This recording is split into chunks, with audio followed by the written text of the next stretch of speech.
आइए बच्चों, आज हम आपको बताते हैं विटामिन्स के बारे में। जो विटामिन्स होते हैं इनकी खोज हॉपकिंस एंड फंक्स ने की थी। विटामिन्स होते क्या है, जो हम लोग जो भी फूड सब्सटेंसेस लेते हैं उनका क्या होता है, उनका मेटाबॉलिज्म होता है। जैसे कार्बोहाइड्रेट्स है, फैट है, प्रोटीन्स है, इन सब का मेटाबॉलिज्म या इन सब का सिंथेसिस होता है, जिससे एनर्जी रिलीज़ होती है। जो हमारे एक तरीके से इनको हम लोग वृद्धि तत्व भी कहते हैं या ग्रोथ फैक्टर्स भी कहते हैं, और जो हमारे तंत्रिका तंत्र को मेंटेन करती है।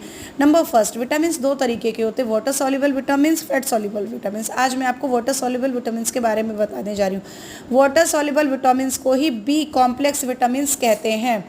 बी कॉम्प्लेक्स विटामिन्स का मतलब होता है पूरा विटामिन बी का जो समूह होता है, उसमें नंबर फर्स्ट आता है विटामिन बी1। और विटामिन बी1 को हम लोग थायमीन भी बोलते हैं। इसमें क्या होता है, ये कार्बोहाइड्रेट्स का मेटाबॉलिज्म करता है, जिससे एटीपी मुक्त होती है।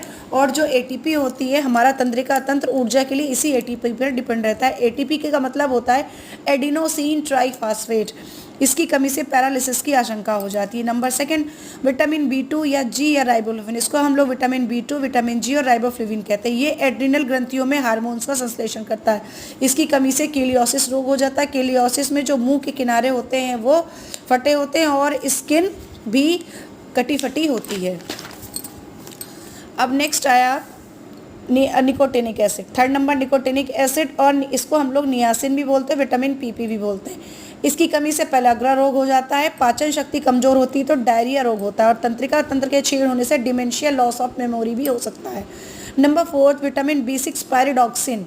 ये क्या करते हैं, ये आरबीसी और एंटीबॉडीज़ के बनने में सहायक होते हैं। इनकी कमी से एनीमिया मतलब होता है जो रुधिर अल्पता बोलते हैं हम लोग, और इसमें डर्मेटाइटिस रोग भी हो जाता है।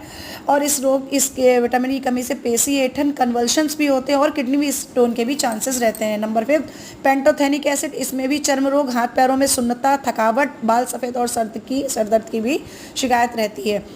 अब है बायोटिन और विटामिन एच। बायोटिन और विटामिन एच भी जो आपका ये इसका ही एक उदाहरण है। फॉलिक एसिड, इसकी कमी से एनीमिया रोग हो जाता है। फॉलिक एसिड जो कमी होती है, इसकी कमी से आपका एनीमिया या ब्लड की कमी में, अगर फॉलिक एसिड की कमी हो तो आप एनीमिया रोग से ग्रस्त हो जाएंगे। अब विटामिन बी2 और साइनोकोबालामिन विटामिन बी12 की कमी से पर्निशियस एनीमिया, जिसको हम लोग बोलते हैं घातक रुधिर क्षीणता। ये रुधिर क्षीणता आपके जैसे पोषक तत्व लेने से या जो आपसे जो ब्लड बनाती उन चीज़ों को खाने से ज़्यादा इसमें क्या होता है, आपको ब्लड चढ़ाना पड़ता है। इसीलिए इसको बोलते हैं पर्निशियस एनीमिया, और इस एनीमिया के बढ़ जाने से रोगी की मृत्यु भी हो सकती है। अगर बच्चों आपको ये वीडियो पसंद आया हो तो प्लीज़ चैनल को ज़्यादा से ज़्यादा लाइक, सब्सक्राइब और शेयर कीजिए। धन्यवाद।